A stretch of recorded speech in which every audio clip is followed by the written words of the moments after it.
Great day, everybody. Welcome back to the Breakthrough Podcast. My name is Omar Mohammed, helping you improve and progress in business and in life.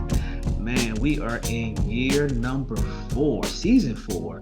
I'm excited about the podcast that we have coming up. And I know you see the special guest over there, but before we get to him, I want to do something different this year. And we're going to just highlight, some of the things that we currently do at the Ride program. All right, so okay, I'm kind of spoiling it now. You see the co-host, but anyway, so we have this breakthrough podcast, and I'll get to who Luvon Dungee is, and then we record these and we release them at 4 p.m. on the last Monday of the month, and you can get them at EDAC. That's EDAC Morgan.com. All right. And the type of individuals that we're looking for, or I should say content that we're looking for, threefold. One, we're looking for those individuals who are formerly incarcerated and now are entrepreneurs. We want to hear your story. We also are looking for individuals that, I should say, organizations that offer resources to formerly incarcerated individuals. And then, thirdly, if you have some resources and tools that can impact individuals, we want to hear from you as well. You could just shoot me an email and I could shoot you the link for you to get registered so that we can have you here on Briefcase Radio Workshop. All right, so with that said, I should say, without further ado, you already see, who's up, and that's Luvon Dungee. He's been on I keep saying briefcase. I'm doing so many different podcasts. The Breakthrough Podcast. He's been on the Breakthrough Podcast before. He will now be the co-host. I do want to give a shout out to my good brother Leon Robinson IV. Leon had the first 3 years of the Breakthrough Podcast, so we did a good job working together. So big shout out to Leon Robinson the fourth for the work that he's done with the Breakthrough Podcast. So really appreciate it. We're now into a new era in which we have Brother Luvon Dungee, and we're gonna learn more about Luvon Dungee. So if you haven't, I should have got the episode. I'll get it. I'll get it later. But I can't remember what episode he was on, and I believe it was in year number 3. I can't remember. We do so many of these, but nonetheless, we have him here today. So we're gonna spend some time to get to know who this good brother is. So let's get started. First Yes, of all, sir. yeah, all right. So we always ask the question, those formerly incarcerated individuals. So I kind of spilled the beans on that already. So how long have you been home, Levi? First, let me say thank you for Yes. allowing me to be your co-host. Omar, this is extremely special to me. Mhm. Um, Given an opportunity to assist, to be a part of, has always been an idea and a dream of mine. So thank you again to be a part of your platform, reaching your audience. I really appreciate that. Back to your question. I've been released now, going on to my 22nd year. Um, that's strange saying it out loud, 22nd year. Wow. And I say it as it relates to the sentence I was offered the Yeah. last time. Yeah. It's So, something if you want to share, bro. yeah, my 22nd year of outside of the system would have been probably a third of the way through the sentence I was offered, which was 70 years. So the amazing part of the journey, again, and I think I shared this when you had me before, Mhm. the shift in my life wasn't the amount of time. The shift in my life came with some very basic and simple words, one day at a time. Mm. Mm. That came about when I asked the judge, like 7-0. He said, yes, 7-0. Mm. I asked him, how can I do that? And his response, in his non-bravado, non-egotistical way, clean King's English, one day at a time. Day at a time. Wow. I took that thought and I said to myself, if I can get out of 70 years, that meant he gave me a promise to another future, one day at a time.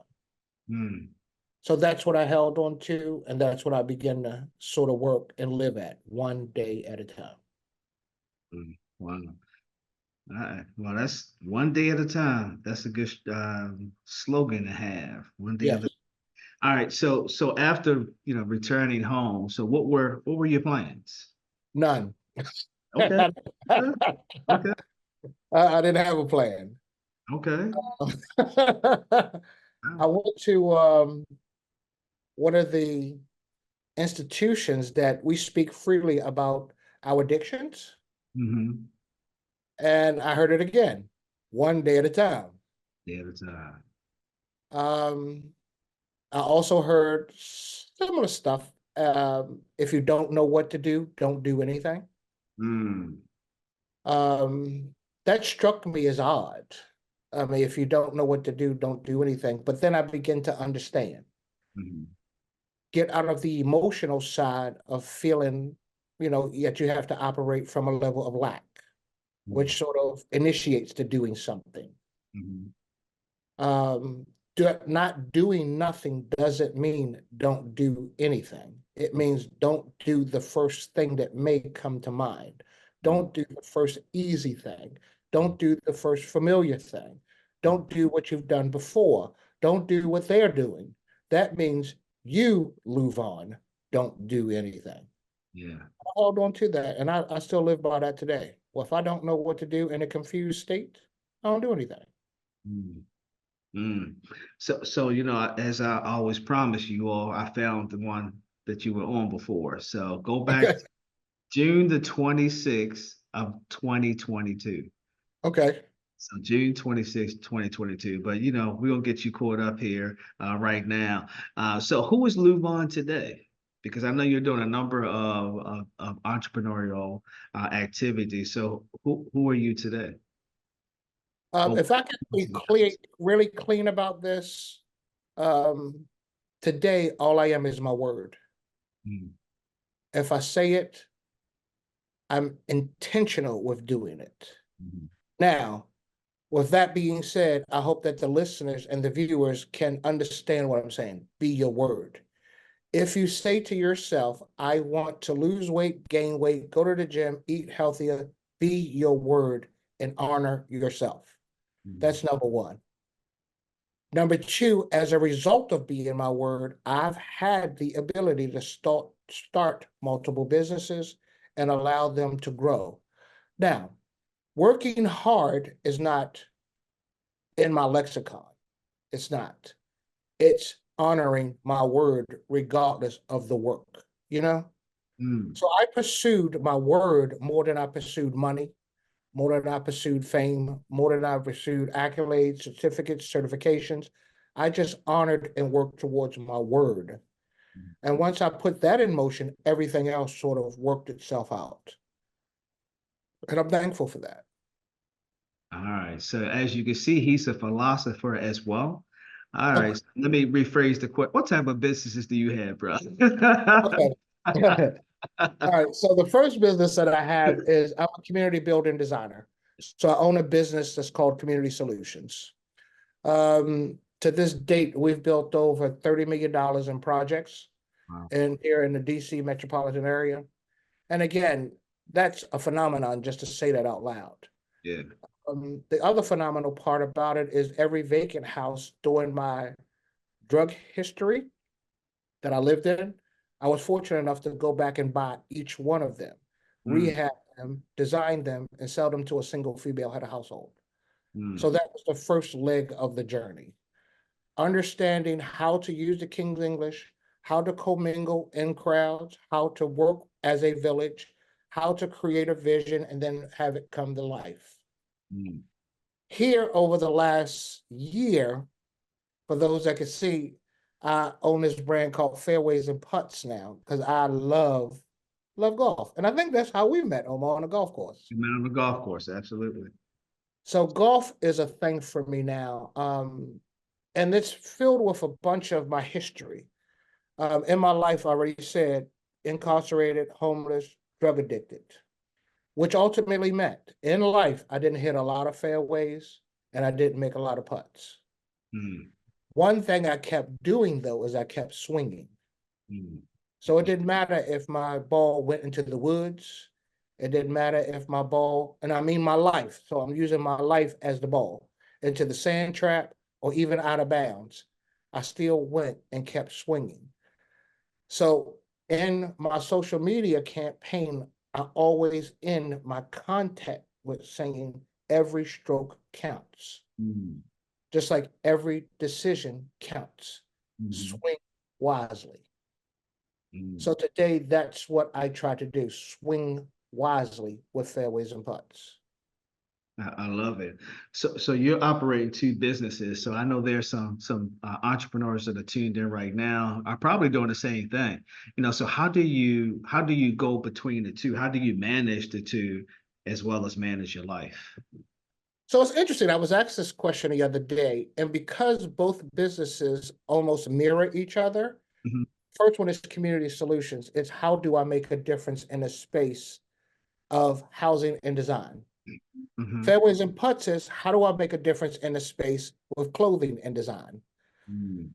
So what I found that I was given a gift of being sort of a creative, Hmm. of understanding hues and understanding palettes and understanding textures and fabrics. I just had to understand how to put it together.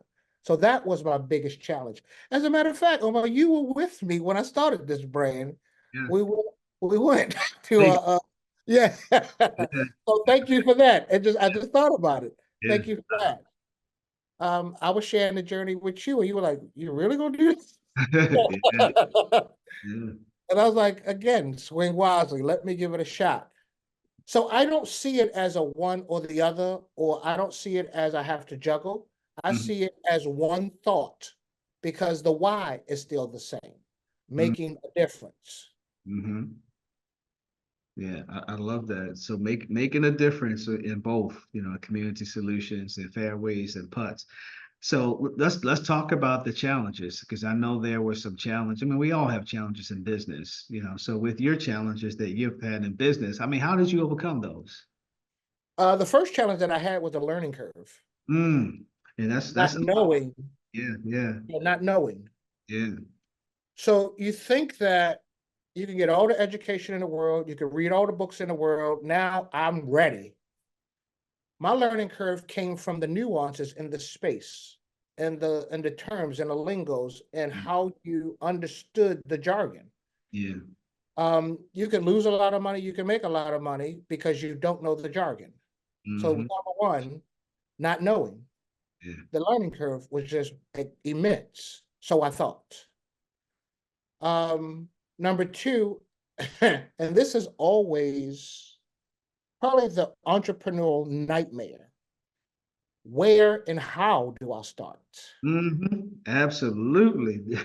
Yeah, Yeah. nobody in my family ever told me this. Nobody in my family is an entrepreneur.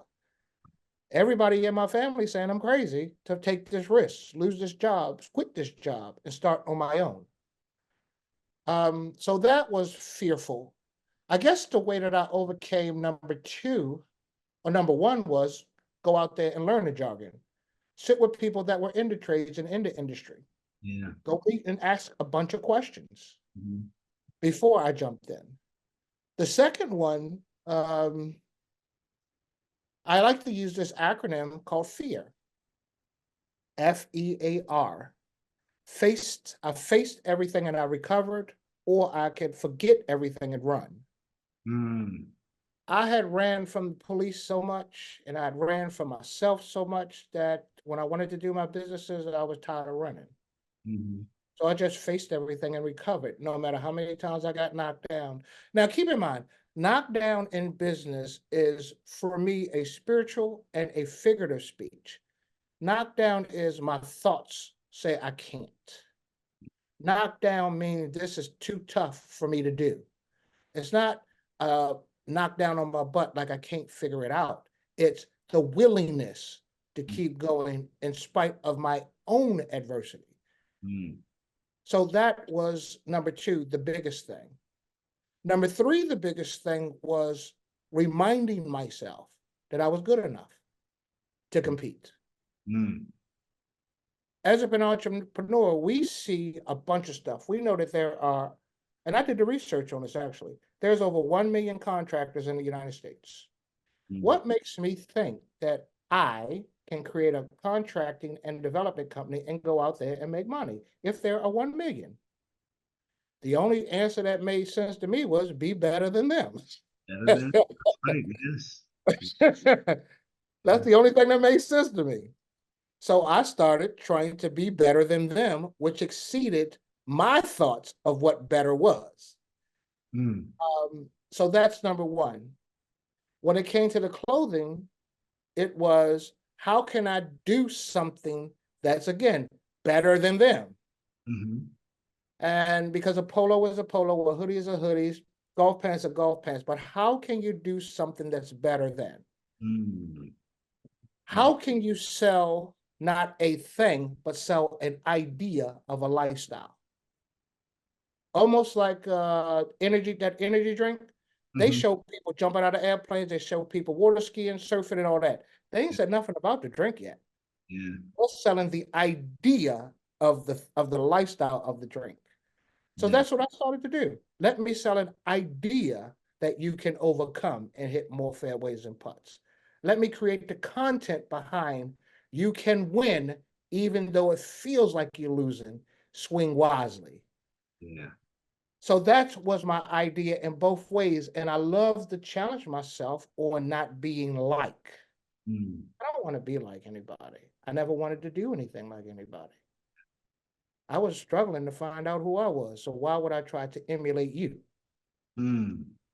So I don't want to be like Mike. no. Be like myself. So, Yeah. so I just want to be clear, So when you came home, you said you didn't have no plan. No. You didn't jump right into entrepreneurship. You worked for other individuals so that you can get those transferable skills, but also that the knowledge to help you with the business that you're in now. Is that Yes. correct? Yes. 2 weeks out of the penitentiary, I was with my mother and she took me to, well, she took my uncle to the job, actually. I just asked if I could ride with her. Again, didn't know what I was going to do, didn't have anything to do. We got to the place, he made a decision that he didn't want to go in. I didn't have anything to do, so I asked her, I'll go in. I walked in, they hired me, never really asked what type of business it was. I just wanted to do something other than what I had been doing. Mm. Come to find out it was a darn real estate office. They hired me making $7.25 an hour. I will never ever forget that. The minimum wage is $15. 15, No, yeah. Yeah. that's insane. However, the pivotal moment in real estate for me, and I think I talked to you off camera about this a lot. Mhm. I was at a board meeting and there were a couple of choice words that were used that sort of shifted my life. Mm. There was a point where there was a question, and I was told that I didn't know the answer, so don't ask him. But a derogatory slang was used inside of the don't ask him. Mm. And that sort of fueled me to say, nobody will ever, ever, ever tell me what I don't know. So the interesting thing about this whole context that we're talking about, Omar, is I never knew that I like to research. I Mm. never really knew that I like to read. I never knew that I wanted clarity with understanding. I never knew that until that moment. Yeah. Wow. So I went and started reading and fell in love with reading. Started researching, fell in love with research. Started writing, fell in love with writing. I had no idea until that moment that my life could do this other thing. Yeah. So some people say it's a hiccup. I think it was the blessing. for me.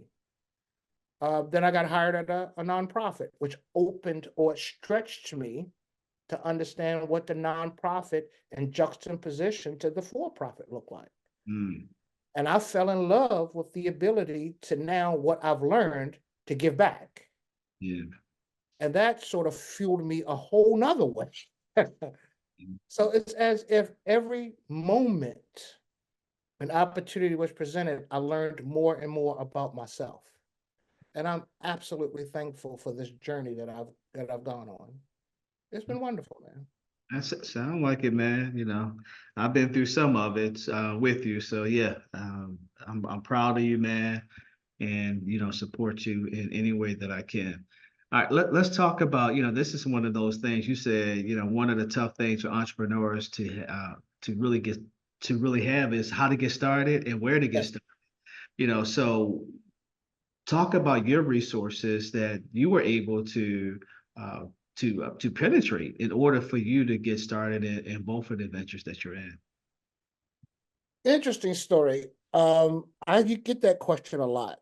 People think that there is access to free money. People think that all I have to do is have an idea and a dream and write a this, and people will give me floods of money and back trucks up to my house. It never worked like that for me. It never did. Or me. Hey. So, being newly released, I Mhm. learned about credit.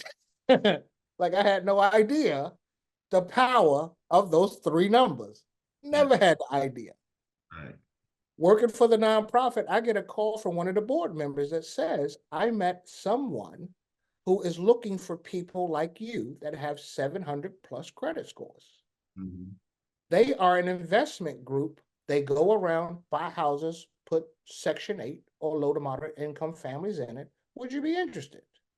Again, shift in my life. Yeah, Never really thought about investing in real estate. yeah. Sure, why not? About 20 something years ago, the house was $80,000, I think.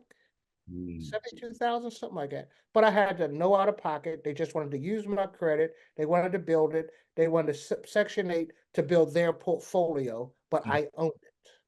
And Yeah. I paid them 10%, 15% every month. Mhm. Fine. I didn't have to do anything but my credit, the three numbers. So Mhm. everybody that's listening, credit is important. Yeah, absolutely. All right, so we got credit, and the three numbers he's talking about is, I'm assuming you talk about your credit score, right? Yes, the score. All right, so Just people, make sure it's not a 100. that's That don't mean that you're golden. absolutely, absolutely. All right, Lou, good conversation. So two other questions before we jump off of here. So you are a published author as well. Talk Yes. about your book. First of all, how can people first of all, we should have did this in the beginning. What's your website for Fairways and Putts Community Solutions, and where can people get the book? Okay. The first one, Community Solutions, is communitysolutionsre.com. It's COMMUNITY solutions, SOLUTIONS, the letters RE.com. You'll go there, you'll see everything that we've done. I tell a little bit of a story of my story. You could actually order the book there because it's on Amazon. Hmm. But if they want a in-person delivery, I guess we can make that happen as well. The second is Fairways and Putts. It's Fairways, and you spell out the A and D, Putts. We're at Fairways and Putts on Insta, and the website is Fairways and Putts. I mean, we've done some exciting stuff, man. I'm really am proud of the journey. I hope to Absolutely. see everybody in either one of those landscapes. Yeah. So Fairways and Putts I'm sorry. dot Dot com. com. Yes. All right, so community solutions re.com and fairways and putts.com.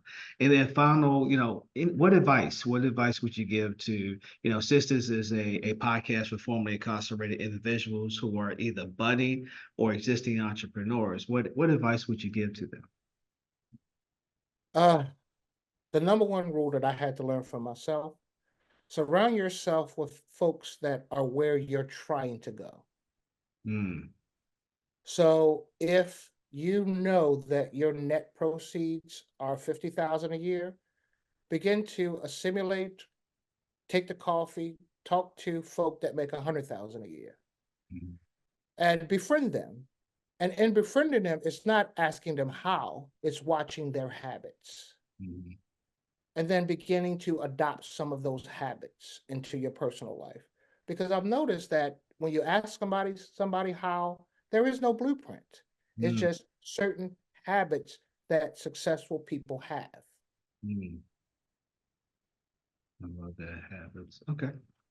All right. Any final thoughts as we Yeah, we're gonna have a good time this season, Omar. absolutely, We're gonna absolutely have a real I good see. time. Looking forward to all of the folks that are here because I want to learn and going to learn so much. So thank you for having me as your co-host. I really, really want to say thank you to you, EDAC, and the platform that you stand on. I'm just absolutely beside myself. Okay. All right. Well, we're looking forward to this. All right. So this is the first one in season 4. And don't forget, we're on Instagram at Small Ride Small Biz, and we're working on the other platforms so that we can definitely reach out to you all. And let me share my screen again. And we're going to talk about some of the activities that we're doing currently at the RIDE initiative. So here we go. So we have, for those individuals who are interested in starting a business, we have a number of boot camps. One, we already have a 3-hour boot camp. And that's normally goes to organizations that are working with formerly incarcerated individuals. And we go in and do a 3-hour boot camp. We have a 8-week entrepreneurial training program coming up in the fall. On-demand content. I always want to say breakthrough. Yes, breakthrough. Breakthrough podcast. I was going to say briefcase, but breakthrough podcast. We have Briefcase is good, man. Pack it up. I already got it. I already got Briefcase Radio Workshop. You can tune into it on edacmorgan.com. Then Ride University is just quick tips on business, and then we'll have a number of master classes that are coming up.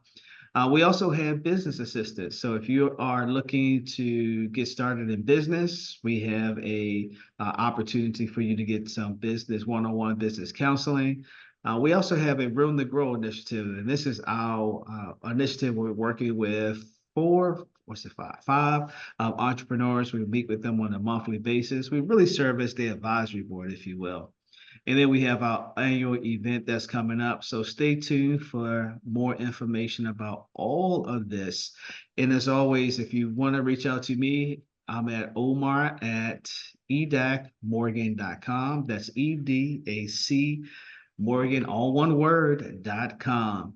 All right. So until we meet again, thank you for tuning in. And until next time, continue discovering new pathways. My name is Omar Mohammed, helping you improve and progress in business and in life. Peace.